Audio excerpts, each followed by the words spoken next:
Teraz druhýkrát na tomto zasadnutí, kde sa okúplia sa agronómi aj poľnohospodári. Lani som bol prvý raz, teraz druhý raz.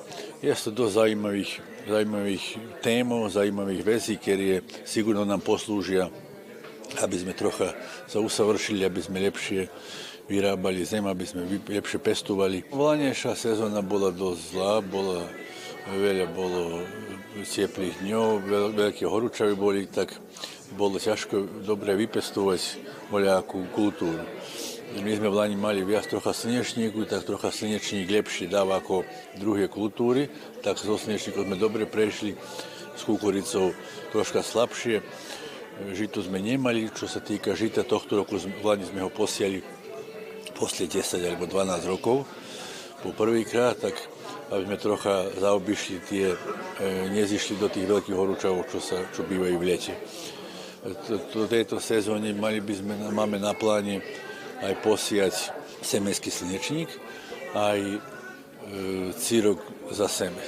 Círok za seme bude teraz, sa môže koristiť aj za chov dobytka, ale už ste odkuplievači, tak potom nebude problém ani ten plasman.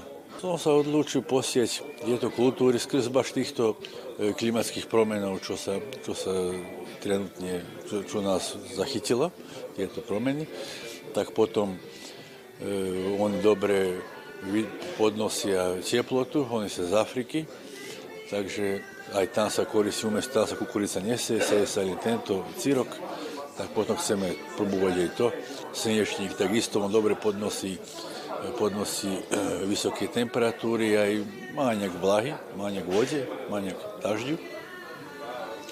Aj posieli sme žito, soju smánime, lebo vyzerá, že soja už pomaly odchádza z tohto podnebiu. Musíme sa usilovať, aby sme mali čím väčší prínos, aby sme mohli byť plus. Lebo svesní sme, že žita je viac posiatého, aj veľké sa výškové od vláni. Svesní sme, že bude problém s plasmánom aj výplatou, ale probujeme, aby sme mali čím väčší prínos a už cenáka bude. Takisto je v kukurici. Ideme na väčšie prínosy a na cenu nemôžeme utícať, a na prínosy môžeme.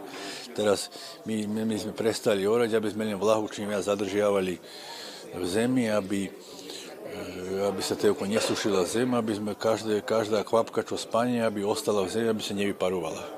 Teraz nám sleduje prvá robota, prichrániť pšenicu. To bude zájnom možno mesiac. Už kto keľko si myslí, že môže si vydvojiť za hnoj, tak toľko si dá.